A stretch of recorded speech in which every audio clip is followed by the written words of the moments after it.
Hello everyone, welcome to vision JRF. सबसे पहले तो आप सभी को प्यार भरा नमस्कार, गुड मॉर्निंग एवरीवन। आज दोस्तों है योग दिवस, विश्व योग दिवस है। हर वर्ष 21 जून को हम इंटरनेशनल योगा डे बनाते हैं। तो आज इंटरनेशनल योगा डे के बारे में ही हम चर्चा करेंगे।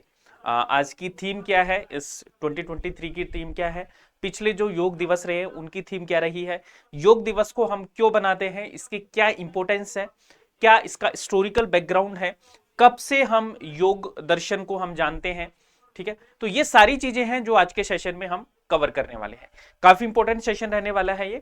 एग्जाम की दृष्टि से देखें तो भी बहुत इंपॉर्टेंट है, क्योंकि हमारे एक सब्जेक्ट है दोस्तों इंडियन लॉजिक, वहां पे आपका योग सूत्र है उसका जिक्र किया गया है, पतंजलि का जिक्र किया गया है। ठीक है, तो हमारा जो इंडियन फिलोसफी है उसका भी योग एक बहुत इंपॉर्टेंट पार्ट है, तो उसको भी हम कवर करेंगे।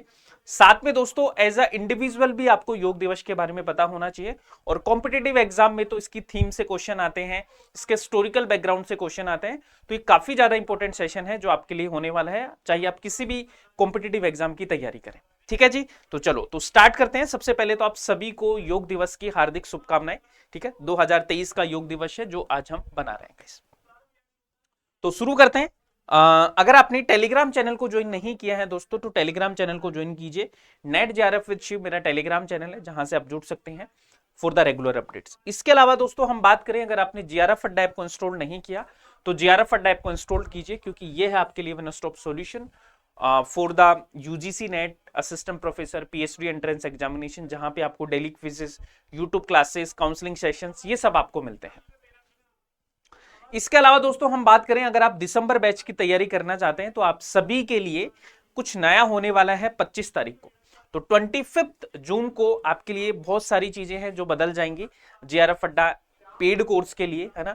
तो जो भी स्टूडेंट हैं जो इस बार अच्छे से दिसंबर बैच में एनरोल करना चाहता है, दिसंबर में जेआरएफ क्लियर करना चाहता है, तो आप सब लोग अर्ली बर्ड बैच वाले जो बैच को ज्वाइन कर सकते हैं, जिसमें कंप्लीट पेपर 1 एंड पेपर 2 दोनों हैं वो आपके लिए करवाए जाएंगे। साथ में दोस्तों टेस्ट सीरीज है वो भी आपको यहां से मिलेगी।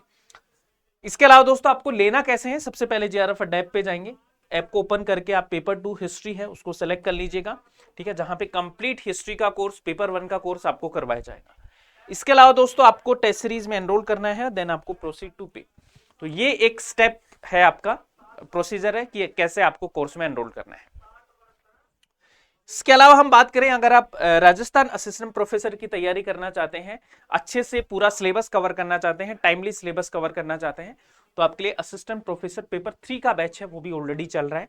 ठीक है, इसमें अभी आपका जो नया बैच है वो हम 1 जून से हमने शुरू किया है, तो उसको आप ज्वाइन कर सकते हैं, जहां पे कंप्लीट कोर्स कवर होगा, हिंदी इंग्लिश मीडियम में classes, free test series, doubt clearing session, live and recorded session, PDF notes, ये सब आपको यहाँ से मिलेगा। तो इसको आप क्या कर सकते हैं, ज्वाइन कर सकते हैं। चलिए दोस्तों, मैंने आपके लिए एक सेशन बनाया था यूजीसी नेट का बदलता ट्रेंड, अगर नहीं देखा तो इसको जरूर देखिएगा, आपको काफी हेल्प मिलेगी। अब बात करते हैं दोस्तों योग दिवस की, इंटरनेशनल योगा डे की हम बात करते हैं।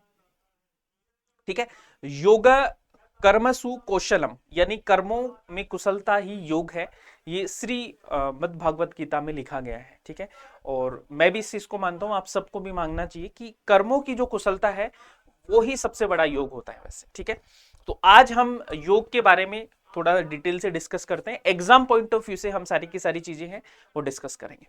सबसे पहली तो हम बात करते हैं दोस्तों कि जो हमारी हिस्ट्री है उसमें योग है, उसका जिक्र कब से हमें मिलता है, यानी इतिहास में योग। तो योग की बात करें दोस्तों तो सभ्यता की शुरुआत से ही हम जो योग है वो आपका शुरू हो गया था, यानी कि जब से हमारी इंडियन जो सिविलाइजेशन है हमारा, ठीक है, तब से ही हम योग को क्या कर रहे हैं, प्रैक्टिस कर रहे हैं। जब से हमारे यहाँ पे सिविलाइजेशन, हमारी सभ्यता की शुरुआत हुई है, तब से ही हम योग को प्रैक्टिस कर रहे हैं। और सबसे मतलब हम बोलते हैं ना आदि पुरुष, मतलब या जिसको बोलते हैं आदि योगी, सॉरी, तो भगवान शिव है वो योग विधा में शिव को पहले योगी या आदि योगी या पहले गुरु या आदि गुरु के रूप में देखा जाता है। तो भगवान शिव है, उनको हम आदि योगी भी बोलते हैं। तो योग विधा में सबसे पहले योगी कौन थे, भगवान शिव थे दोस्तों। और इसके हमें जो साक्ष्य मिलते हैं वो हमें सिंधु घाटी सभ्यता से मिलते हैं, योग के साक्ष्य, क्योंकि सिंधु घाटी सभ्यता पे आपको प्रोटोसिवा की एक क्या मिली है, सील मिली है मोहनजोदारो से, ठीक है। भगवान शिव हैं, वो उसमें योगिक पोस्चर में बैठे हैं, ठीक है, योगिक मुद्रा में बैठे हैं। तो वहां से हमें इसके प्रमाण मिलते हैं। साथ में दोस्तों जो जीवाश्म मिले हैं हमें, वहां से भी हमें योग के बारे में पता लगा है दोस्तों। इसके अलावा जो ऐतिहासिक जो प्रमाण हमें जो मिले हैं वो पूर्व वैदिक काल से ही हमें मिलते हैं गाइस, ठीक है। और उसके बाद में दोस्तों हमें जो रिटर्न एविडेंस जो मिला है वो पतंजलि के जो महाभाष्य है, पतंजलि का जो योग सूत्र है, पतंजलि का जो योग सूत्र है वहां से हमें मिला है गाइस। तो हम बात करते हैं दोस्तों पतंजलि और योग। तो पतंजलि का एक ग्रंथ है दोस्तों, आप सबको पता होगा, योग सूत्र, ठीक है। और योग सूत्र के जो रचयिता माने जाते हैं वो पतंजलि माने जाते हैं। पतंजलि जो है दोस्तों योग सूत्र में उन्होंने बहुत सारी विधाएं हैं जो योग के बारे में बताई हैं दोस्तों, ठीक है। तो पतंजलि योग सूत्र पर पहली जो टीका है वो व्यास द्वारा लिखी गई थी, इस पे कमेंट्री व्यास द्वारा की गई थी, जिसमें योग सूत्र के विभिन्न सैद्धांतिक पक्षों पर क्या किया गया था, चर्चा की गई थी दोस्तों। अब योग जो सूत्र है दोस्तों उसमें 4 चैप्टर हैं आपके, है ना, जिसमें दार्शनिक विचारों को 4 चैप्टर हैं जिसमें आपको योग सूत्र के बारे में दिया गया है। एक तो समाधिपाद, एक साधनपाद, एक विभूतिपाद और एक कैवल्यपाद, ठीक है। और पाद मतलब क्या होता है, चैप्टर है आपके, चैप्टर 4 आपके चैप्टर है ना, जिनमें आपको योग के दार्शनिक पक्षों को बताया गया, फिलोसॉफिकल एस्पेक्ट्स को आपको बताया गया है। तो ये आपको याद रखना है, ठीक है। अब हम बात करते हैं दोस्तों कि एग्जाम में कैसे सवाल आपके आ सकते हैं। कि सबसे पहले तो आपको यह पता होना चाहिए कि 21 जून को ही हम क्यों बनाते हैं, पहली चीज, कब से हम बना रहे हैं, ठीक है। पहला योग दिवस है वो कब बनाया गया था दोस्तों। तो सबसे पहली चीज तो आपको यह पता होना चाहिए कि हर वर्ष 21 जून को हम अंतरराष्ट्रीय योग दिवस के रूप में मनाते हैं। और 11 दिसंबर 2014 को संयुक्त राष्ट्र महासभा, ठीक है, यानी यूनाइटेड नेशन जनरल असेंबली के द्वारा यह प्रस्ताव पारित किया गया था कि 21 जून को हम अंतरराष्ट्रीय योग दिवस के रूप में सेलिब्रेट करेंगे गाइस। और पहला योग दिवस है वो 2015 में मनाया गया था, ठीक है। अब आप मुझे कमेंट करके बताओ कि कहां मनाया गया था, ठीक है, आगे वाली स्लाइड में मैं आपको बता दूंगा। लेकिन अभी आप मुझे बताओ कि पहला योग दिवस है वो कब कहां पे मनाया गया था और कितने देश हैं जिन्होंने इसमें पार्टिसिपेट किया था, ये भी बताइए। अंतरराष्ट्रीय योग दिवस 21 जून को ही हम क्यों बनाते हैं, तो दोस्तों अंतरराष्ट्रीय योग दिवस 21 जून को इसलिए बनाते हैं क्योंकि इस दिन जो सूर्य होता है गाइस, है ना, और जो सूर्य होता है वो उत्तर से दक्षिण की ओर आता है।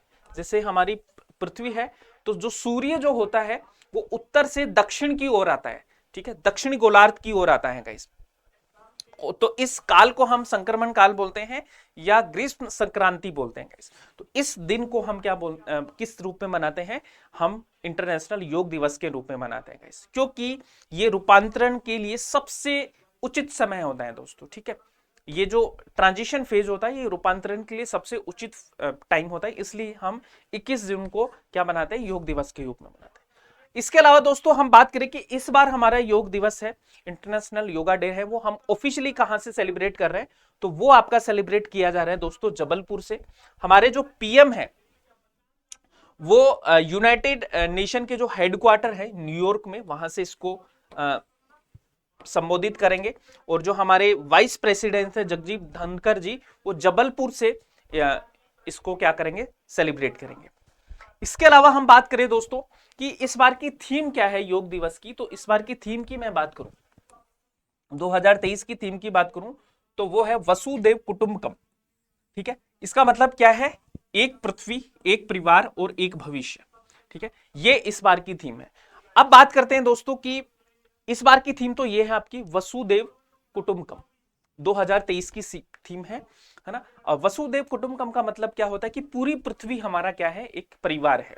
हम डिफरेंट रिलीजन, डिफरेंट कास्ट से बटे हुए हैं लेकिन एक है हम। और योगा का मतलब भी क्या होता है, unity of mind and soul, ठीक है, तो यही योग है। तो वसुदेव कुटुंबकम का मतलब क्या है कि हम सब एक हैं दोस्तों, है ना, एक पृथ्वी, एक परिवार और एक भविष्य। ये तो होगी 2023 की थीम। इसके अलावा दोस्तों 2022 की थीम थी योगा फॉर ह्यूमैनिटी, 2021 की थीम थी योगा फॉर वेलनेस, 2020 की थी yoga at home and yoga with family. उस टाइम कोविड था तो ये थीम थी आपकी।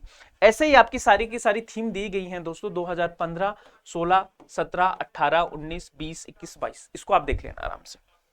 इसके अलावा दोस्तों हम बात करें यहां पे कि हिस्टोरिकल बैकग्राउंड मैंने आपको बता ही दिया कि यूनाइटेड नेशन जनरल असेंबली का 69 सेशन था जहां पे ये रेजोल्यूशन है जो प्रपोज किया गया था, और 21 जून को हम क्या बनाते हैं, ये योग दिवस मनाते हैं। ठीक है, ये रेजोल्यूशन दिसंबर 2014 में पास हुआ था। और जैसा कि मैंने आपसे पूछा था कि पहला योगा डे हमने मनाया था दिल्ली में राजपथ के ऊपर, जहां पे 84 नेशनलिटीज ने पार्टिसिपेट किया था, और ये वर्ल्ड का लार्जेस्ट योगा सेशन था। इसको आप याद रखना, ठीक है। और बाकी एक चीज और याद रख लेना दोस्तों, यहां पे मैंने आपसे एक चीज और बोली है कि जो आपका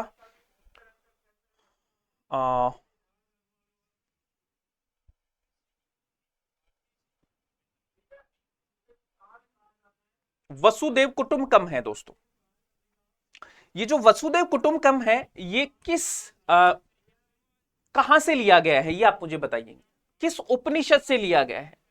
ठीक है, क्योंकि आपके सवाल ऐसे ही आते हैं गाइस, सीधा सवाल नहीं आएगा आपसे, आपसे ये पूछेगा कि वसुदेव कुटुंबकम है ये किस उपनिषद से लिया गया है। तो आप मुझे कमेंट करके बताएंगे कि किस उपनिषद से लिया है, तो ये आपको पता होना चाहिए गाइस। तो मैं आपको बताता हूं दोस्तों, ये महा उपनिषद से लिया गया है। ये जो वसुदेव कुटुंबकम है आपका, ये महा उपनिषद से लिया गया है, तो इसको आप जरूर याद रखना। ठीक है, उपनिषद। ठीक है, ऐसे सवाल आपसे पूछे जाएंगे। वसुदेव कुटुंबकम कहां से लिया गया है, महा उपनिषद से लिया गया है, तो इसको आप याद रख लेना सब लोग। इसके अलावा दोस्तों जो योग दिवस है, योग है, उससे रिलेटेड बहुत सारे इनिशिएटिव हैं जो भारत सरकार के द्वारा चलाए गए हैं। तो कौन कौन से इनिशिएटिव्स हैं, तो देखो एम योगा ऐप है, ये आपका चलाया गया है दोस्तों। ठीक है, इसको जरूर याद रखना है। एक तो एम योगा ऐप है, इसके अलावा दोस्तों एक वेबसाइट भी है, इंटरनेशनल डे ऑफ योगा के लिए एक नई वेबसाइट है, वो भी आपकी है, तो इसको भी देख सकते हैं गाइस। ठीक है, एक आपका योगा है दोस्तों, उसको एक अलग से स्पोर्ट्स डिसिप्लिन बनाया गया है, यानी जैसे आप क्रिकेट फुटबॉल ऐसे खेलते हो ना, तो ऐसे ही योगा है वो भी एक क्या है आपका, एक स्पोर्ट्स है जो आप स्कूल वगैरह में करवाते भी हैं। तो योगा भी एक स्पोर्ट्स है जो आपका है, इसको भी याद रखना। एक दोस्तों कॉमन योगा पोर्टल है, मिनिस्ट्री ऑफ आयुष का एक पोर्टल है, कॉमन योगा पोर्टल। ठीक है, तो इसको आपको जरूर याद रखना है। ठीक है, एक आपका इनिशिएटिव है दोस्तों vocational education courses in yoga. तो यहां पे जो सीबीएसई स्कूल है उन्होंने beauty and wellness sector skill council, ठीक है, उसने योगा को एज अ वोकेशनल कोर्स के रूप में प्रस्तावित किया है गाइस। तो ये भी चीज भी आपको याद रखना है, भूलना नहीं है। अब आपके एनटीए की मैं बात करूं तो यहां पे एक सवाल बनता है आपका कि beauty and wellness sector skill council किसके द्वारा स्टैब्लिश किया गया था, तो ये नेशनल स्किल डेवलपमेंट कॉर्पोरेशन के द्वारा, एनएसडीसी। इसकी फुल फॉर्म आपसे पूछी गई थी गाइस एग्जाम में डायरेक्टली, तो ये याद रखना। एक दोस्तों आपका बहुत सारे स्किलिंग इनिशिएटिव्स हैं जो आपके चलाए गए हैं, ठीक है, योग से रिलेटेड, तो वो भी आपको जरूर याद रखना है। ठीक है, तो यहां पे बहुत सारे कैंडिडेट हैं, उनको एज अ योगा इंस्ट्रक्टर है वो ट्रेन किया जा रहा है। ठीक है, कौन सी स्कीम के अंडर में, प्रधानमंत्री कौशल विकास योजना। तो यहां पे जो योगा ट्रेनर है उनको यहां पे क्या मिलती है, ट्रेनिंग मिलती है। तो योग है वो भी एक स्किल है, उसको वोकेशनल कोर्स के रूप में भी लिया गया है, तो ये भी हमें याद रखना है। ठीक है, एक दोस्तों फिट इंडिया मूवमेंट है, वो आपका चल रहा है योगा के लिए ही, फिट इंडिया मूवमेंट। तो योगा है वो फिट इंडिया मूवमेंट का भी पार्ट है, तो इसको भी हमें याद रख लेना है। तो ये कुछ चीजें थी जो हम योग से रिलेटेड थी, जो आपके एग्जाम में आ सकती हैं। एग्जाम पॉइंट ऑफ व्यू से भी हमने देख लिया, हिस्टोरिकल बैकग्राउंड भी देख लिया, करंट प्रोस्पेक्टिव भी देख लिया। तो सारी चीजें हैं जो हमने डिस्कस कर लिया। उम्मीद करता हूं कि ये सेशन आपको पसंद आया होगा। पसंद आया है तो एक बार आप सब लोग थम्स अप करके बता दीजिए, अपना कमेंट भी करके आप सब लोगों को बताना है कि आपको सेशन कैसा लगा। कोई डाउट हो तो कमेंट बॉक्स में आप पूछ सकते हैं। चैनल को सब्सक्राइब नहीं किया तो गाइस जल्दी से सब्सक्राइब कर लीजिए, क्योंकि ये है आपके लिए one stop solution for the UGC net set and assistant professor exam guys. ठीक है, तो आज इतना ही डिस्कस करते हैं, बाकी नेक्स्ट क्लास में। Bye bye, take care and keep smiling, keep learning.